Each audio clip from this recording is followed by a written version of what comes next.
Intersolar 2024 is bringing the most important companies in the energy transition path.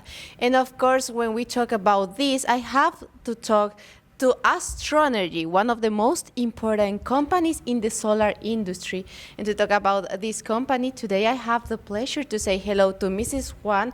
She is Executive Vice President and Chief Sustainability Officer for the company. Welcome and thank you for being here today with us. Yeah. Well, let's start talking in this conversation about this strategy for staying as one of the most important companies right now in the world. So actually, from my point of view, to our strategy is the most important thing is that we need to have always have a strategic thinking, and also for the marketing analysis in very deep.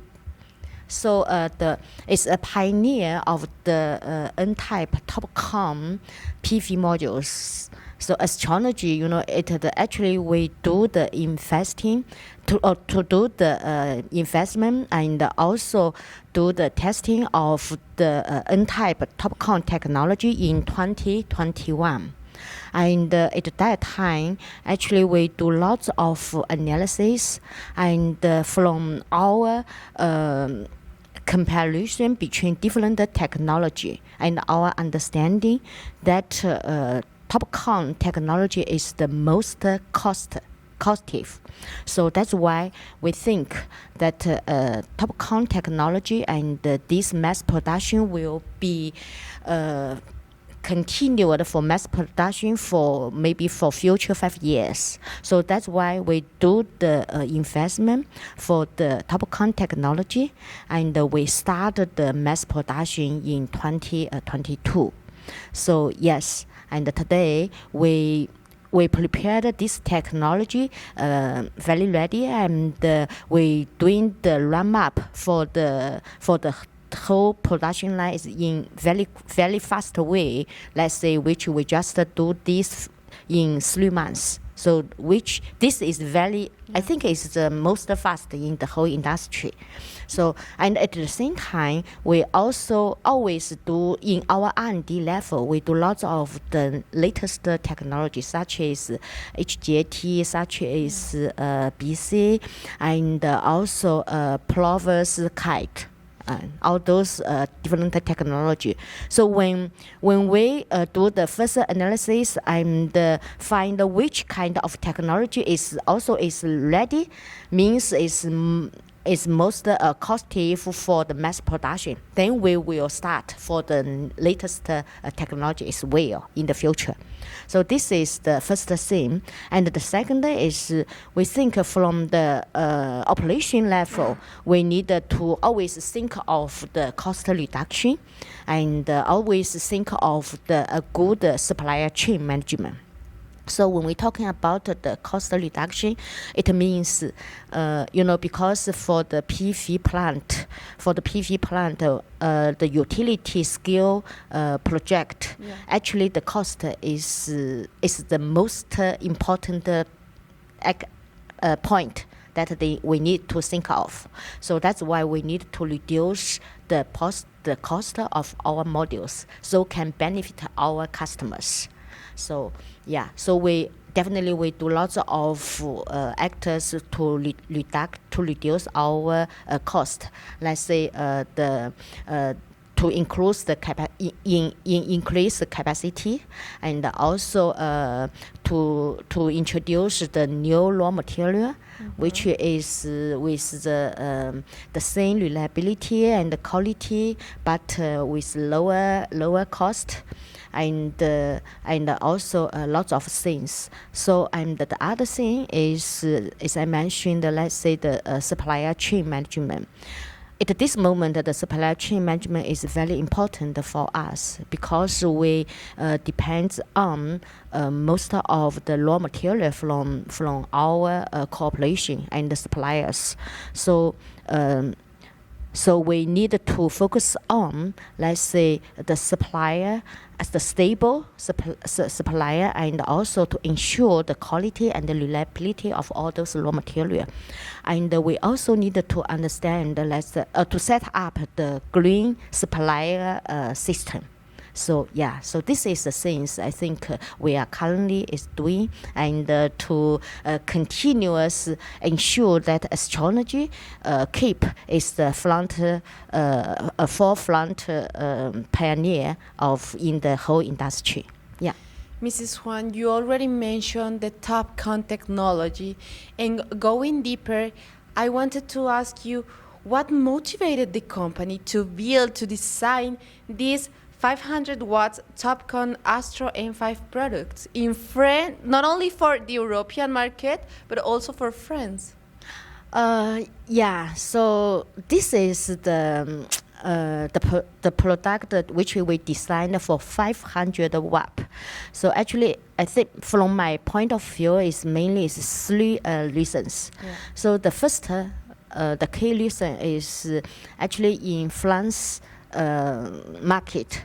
There's a policy available which we can have received 10% for the taxi reduction for those for those 3 kilowatt project and below. So that's why we introduce for 500 watt PV modules.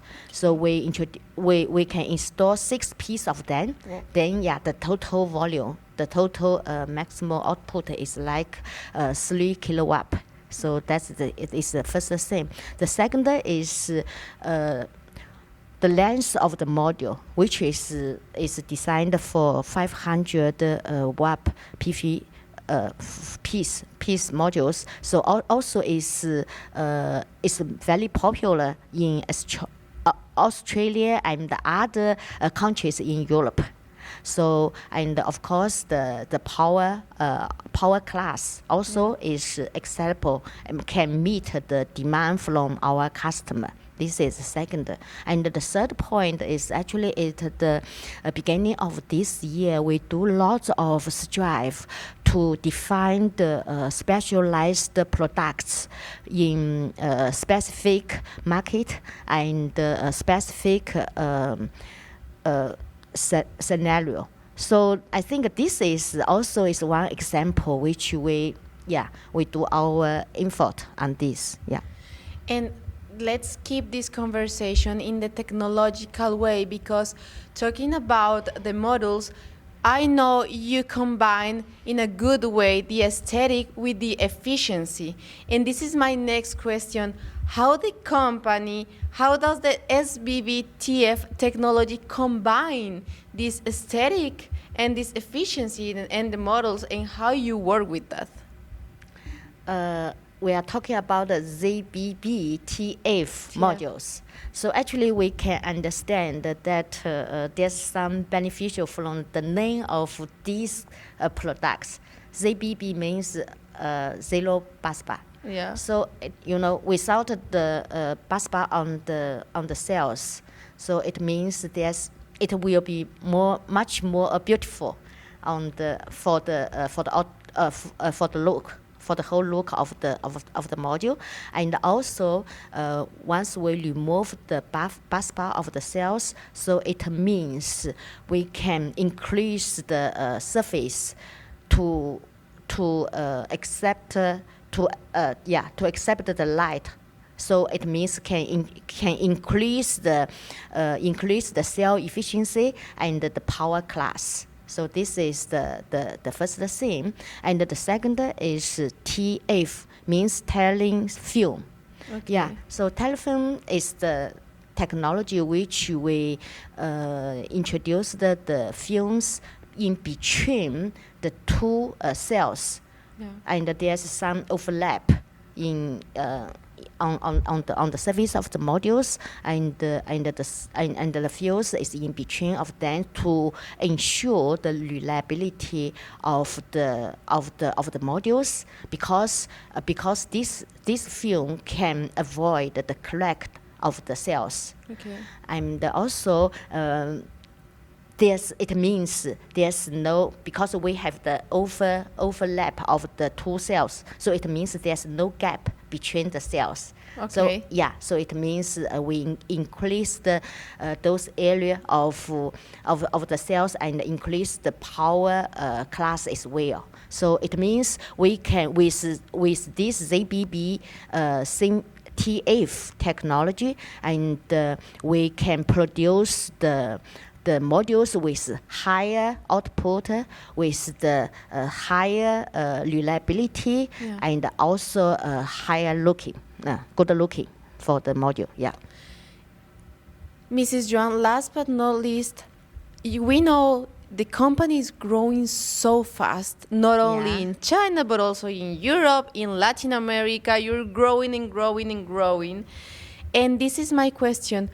What are the plans in this globalization explosion? And let's talk about the capacity expansion of the company right now. At this moment, our capacity by end of last year is 55 gigawatt for the modules. So, and we have in total 10 plant available in the whole in the world. So, and including 9 factory in China, and another one out of China, which is in Thailand. So this is the currently capacity, and actually when we're talking about the currently the environment, the whole industry situation, we are talking about that probably we need to transfer lots of our capacity out of China. Okay. So this is the solution for some for some specific area, let's say the United States, and in the future probably European, and Australian, let's say Canada. Yes, they maybe have some special requirement for the products. So it means in the future we will expand our capacity out of China. So let's say our capacity at this moment in Thailand is mainly for US. Okay. But probably this capacity also will be available for Canada and also for European. And we are also the Turkey capacity also is in the progress. Got it. And which will be ready by end of Q3 this year. Okay. So it beginning with 1 gigawatt for the modules, and another 2 gigawatt for the cells. Also will start it very soon. Yeah, so this is for Turkey. So another one is, let's say, for US market. We also have the capacity in the progress. We just started to rent some factory and to start the construction very soon. So that's also is 2 gigawatt capacity for module. So this is mainly is for the for those manufacturing out of China. I think we will transfer we will set up our plant out of China, and we will transfer our technology to those areas.